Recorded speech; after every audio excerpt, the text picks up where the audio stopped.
hablarnos ya de manera muy concreta respecto a esto que hemos denominado mesas de resistencia y de acción. Mesas de resistencia que nos están planteando el de que no solo es suficiente reflexionar respecto al programa alternativo del neoliberalismo, sino también cómo convertimos esto en acciones de unidad y de movilización. Fernando Garzón, tienes la palabra y gracias por tu participación. Muy bien. Buenas noches. Primero, ¿me confirman si me escuchan? Y si me ponen la presentación, Jorge, por favor. Te pongo tu presentación en un momento, por favor. Bien. Bueno, adelanto también un saludo especial a todos ustedes, compañeros, en particular a Joana, que ya ha sido mencionada, con la cual acá en el Guayas estamos un poco sufriendo las consecuencias de esta represión que se ha generado ahora también sobre trabajadores, sectores agrícolas y otros. Estamos contigo, Joana, y están todos los que... ¿Me esperas un momento para colocar tu presentación? ¿Cómo no? La presentación, mientras tanto, adelanto un poco para ganar tiempo la presentación que vamos a hacer. El título de esta presentación está vinculado a lo que se denomina las mesas de resistencia, acción colectiva permanente y construcción de propuestas programáticas. No es una denominación suelta o que no tiene una lógica. Primero hacemos una suerte de destacar, denominar mesas de resistencia implica un conjunto de esfuerzos en función de una resistencia, de una acción organizada del pueblo. Por lo tanto, no es un ámbito estrictamente técnico como se podría interpretar, sino que está asociado en el contexto de las presentaciones que se han hecho, una propuesta específica de lucha y organización de resistencia y también por el futuro del país.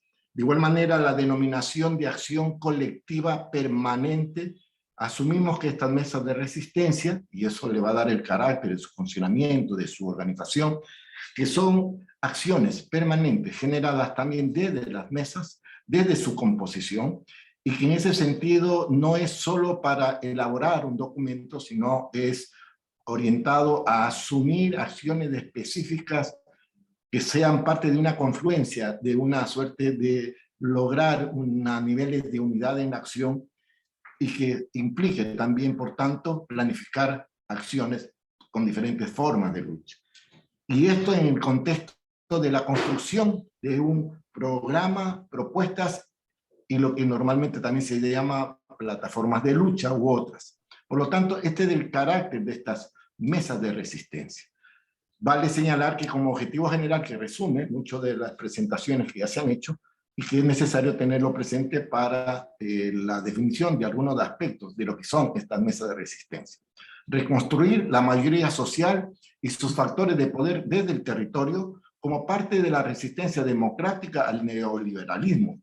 La constitución de un bloque histórico contrahegemónico, impulsando la unidad y articulación de todas las fuerzas del campo popular en defensa de sus derechos, la dignidad y el respeto a nuestra Constitución, mediante la construcción de una plataforma programática alternativa en la perspectiva de construir el poder popular, el sujeto histórico y las condiciones de una nueva sociedad.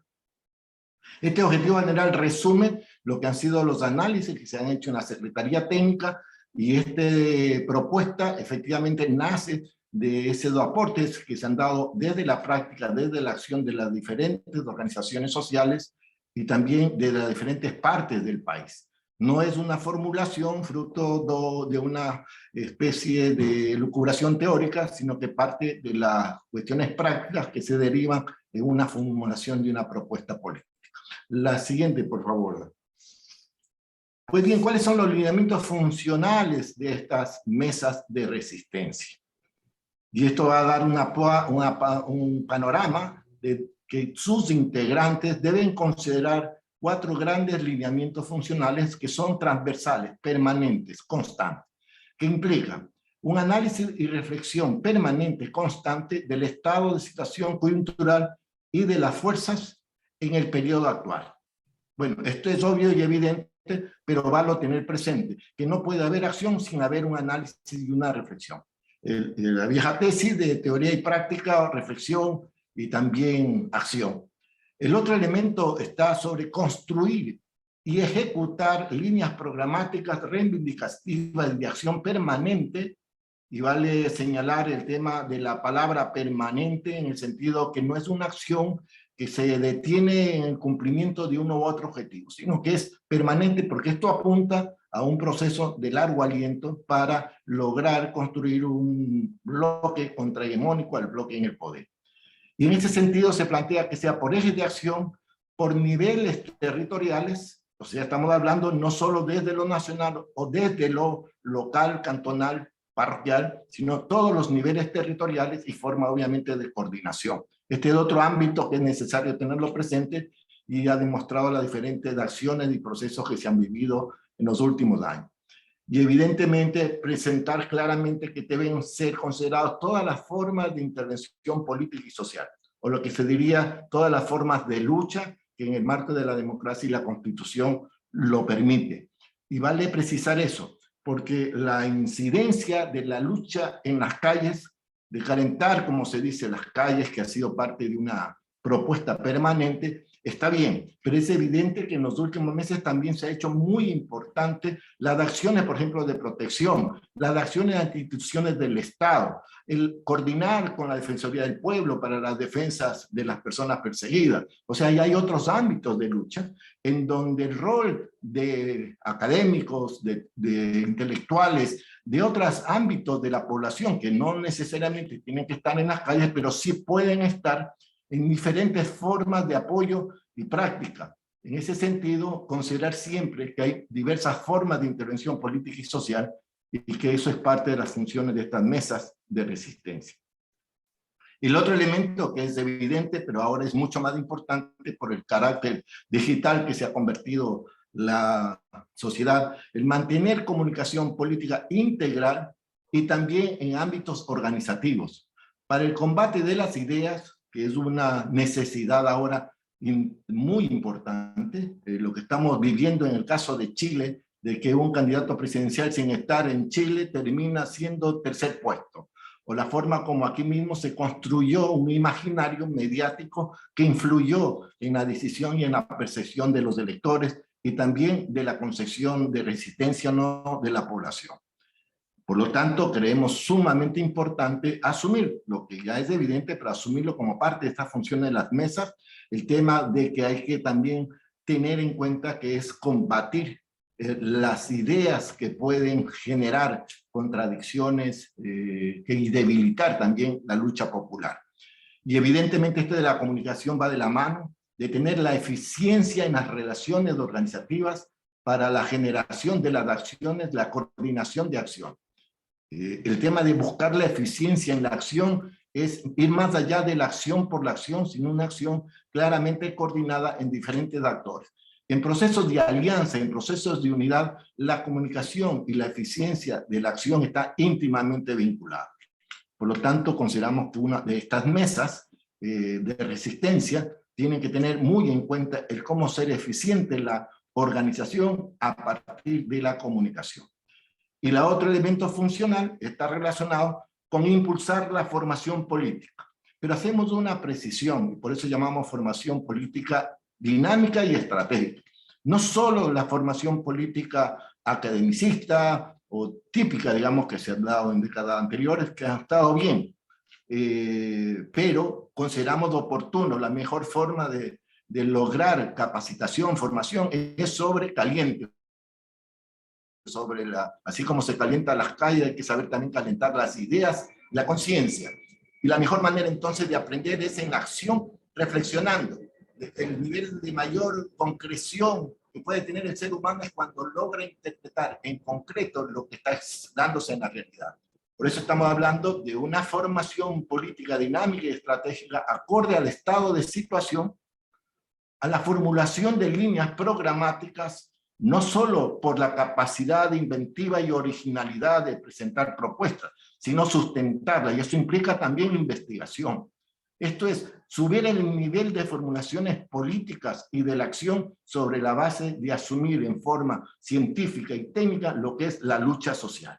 La vieja axioma de que hay que transformar la realidad la realidad no se transforma solo por la voluntad, se transforma por la acción científica del hombre y la mujer sobre el conjunto de aspectos que dan la realidad. La siguiente, por favor. Pues bien, seguimos. Para esto hemos considerado en la Secretaría Técnica, quiero precisar, esta es una sistematización del trabajo de todos los miembros de la Secretaría Técnica, Osvaldo Galarza, quien les habla, un poco hemos hecho una sistematización, esperemos que sea fiel al pensamiento de todos los compañeros de la Secretaría Técnica y los aportes que se han dado desde todas las provincias.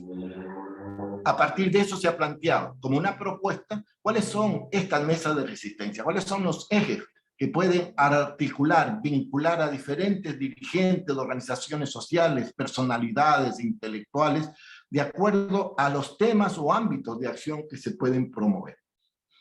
Estamos planteando entonces que en principio existan 10 mesas, pueden incluso integrarse unas y otras en la medida en que haya ciertos niveles de articulación, o pueden haber otras, pero estas son las propuestas que las ponemos a consideración de todos, que tratan de priorizar aquellas que son más evidentes, más relevantes, estratégicamente las más importantes, sabiendo que hay muchas más que deberían ser consideradas.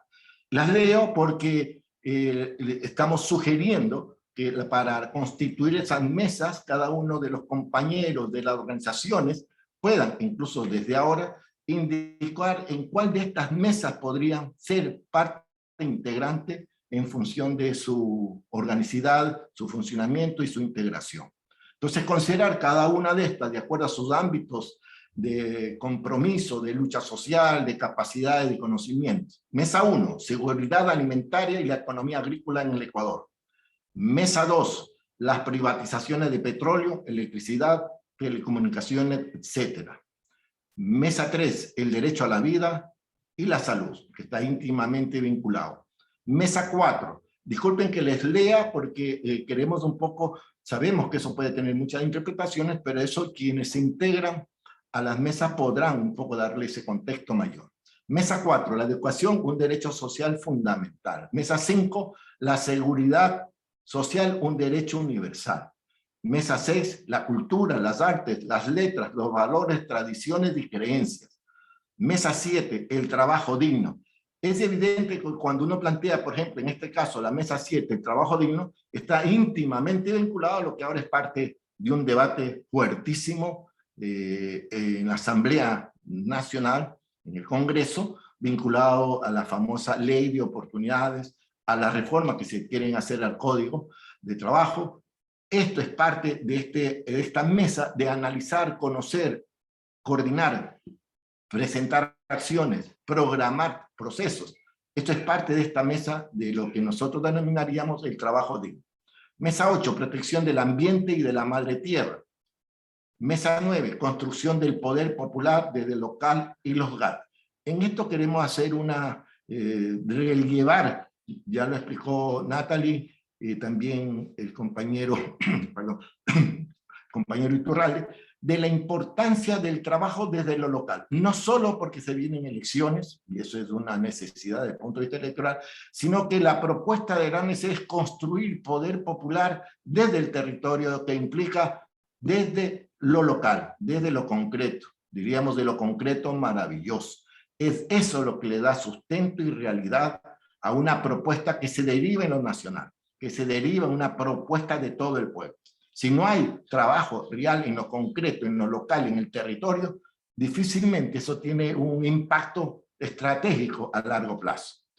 Y planteamos una mesa 10, esta fue de última integración, incluso por estas situaciones que se han dado de amenaza, de judicialización y persecución contra compañeros y compañeras, que es del derecho a la paz, por el tema evidente que estamos viviendo de violencia generalizada, verdad, por el derecho a la verdad, que es una nueva propuesta innovadora en la política, la importancia de la verdad, y obviamente el tema de la justicia, que es parte de una dinámica de exigibilidad ya desde muchos años atrás, que se da una persecución permanente contra líderes sociales y políticos de nuestro país.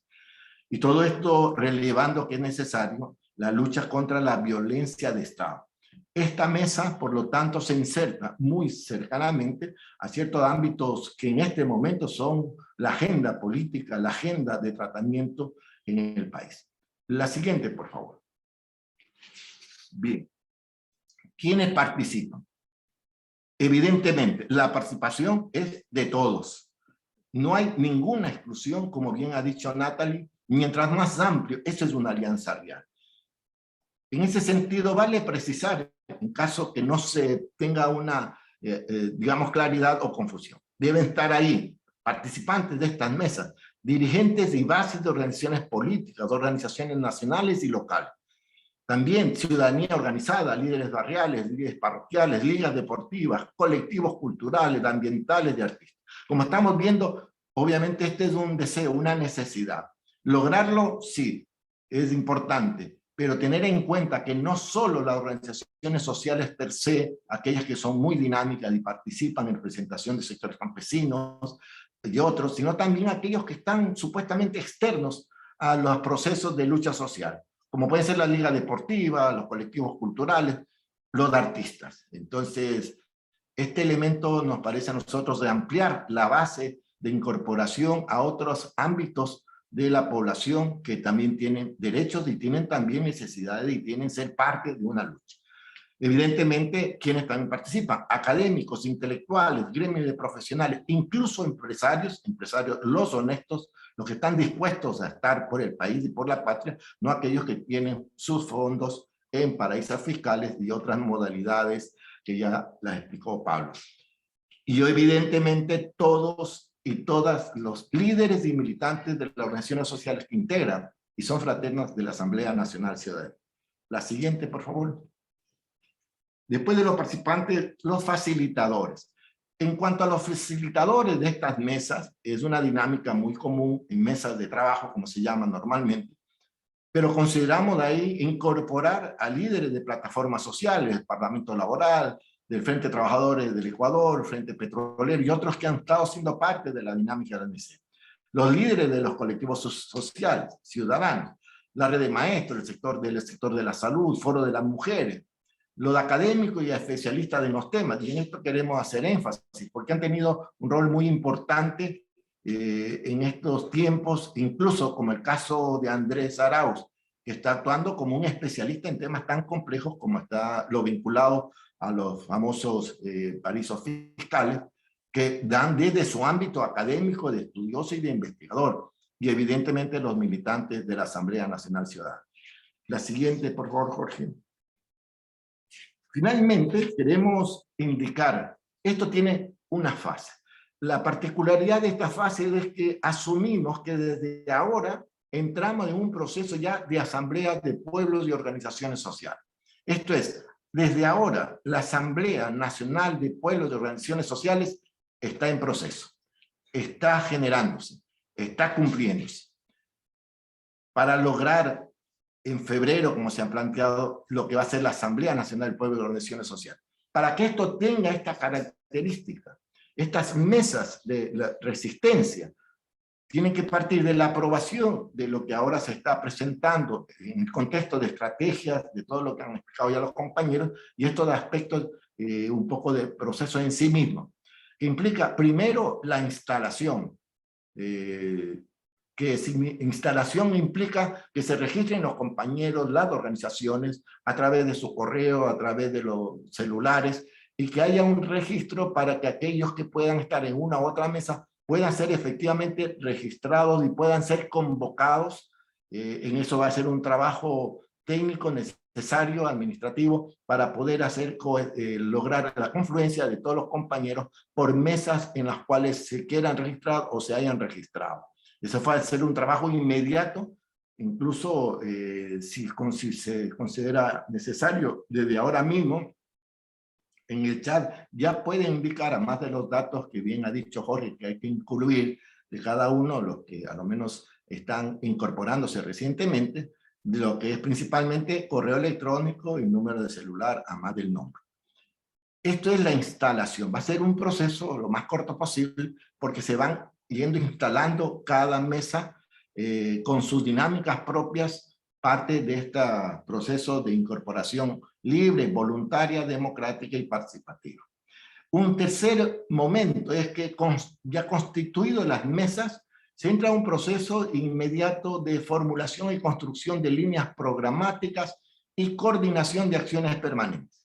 Este es un punto clave, porque difiere de procesos que se han dado normalmente en organizaciones sociales, incluso políticas, de seguir un proceso orientado a la formulación de un documento final.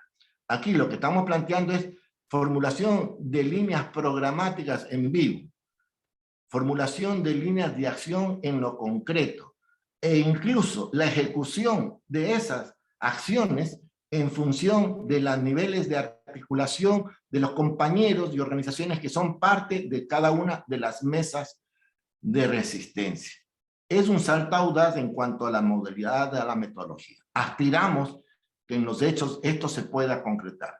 No parta solamente de una concepción teórica, parte de una práctica, ya la hemos estado viviendo en los últimos años, en los últimos meses, que de una u otra manera aquellas organizaciones logran articular propuestas conjuntas de diversas provincias o de diversos sectores y confluyen en acciones y coordinan acciones. Esa es la realidad. Lo que queremos es que esto sea un proceso mucho más estructurado, mucho más organizado y que vaya apuntando a una formulación en vivo de propuestas de línea de acción y programáticas que se van incluso validando en la acción, validando en la coordinación de acciones permanentes. La palabra permanente significa, en ese sentido, un rol importante, que no es una planificación de tiempos a largo plazo, unas cuestiones que a la larga a veces pueden llevar a la decepción por incumplimiento, pero no por incapacidad, sino que la realidad va cambiando. Vivimos tiempos muy complejos, muy cambiantes, las agendas políticas cambian de un día para otro, la necesidad de una coordinación permanente y efectiva en el contexto de lo que hablábamos anteriormente y de un análisis concreto de la realidad específico del estado de situación, nos obliga a ser mucho más dinámicos, mucho más creativos, mucho más organizados. De esta fase, que implica un largo proceso hasta antes de febrero, se debe entonces ya precisar, incluso validado por la acción, validado por la experiencia de las acciones, no solamente por la formulación que se puedan realizar, aquellas líneas programáticas que van a partir efectivamente de ese análisis, de tal manera que esto aporta a la Asamblea de Pueblos, a la Asamblea Nacional de Pueblos y Organizaciones Sociales que se va a dar en febrero. Esto es un proceso de construcción de la Asamblea Nacional de Pueblos y Organizaciones Sociales desde la práctica, desde la acción permanente, de la actuación. Y como esto es una suerte de concretar una dinámica nueva de la acción política del pueblo, sabemos que contamos con la creatividad, la capacidad, la inventiva y evidentemente lo que es importante en todo eso, la capacidad de unidad, de humildad, de saber compartir con los otros, de asumir conducciones colectivas, y en ese sentido hemos planteado que se dé mucha importancia a temas de comunicación, a temas de vocerías, a temas de conducciones colectivas, que permitan asegurar que cuando vayamos a la Asamblea Nacional de Pueblos y Organizaciones Sociales, todos estos procesos, en el contexto de la análisis que bien hizo Pablo, de estas estrategias que plantearon los compañeros, Natal, sean realmente una concreción de un proceso de victorias y un proceso de haber conformado este bloque que sea contrahegemónico al bloque en el poder y que los días del país sean realmente mejores. Como decimos, el derecho a la felicidad también es un derecho. Eso es todo, compañero. La siguiente hay una... Bueno, ahí está. Gracias.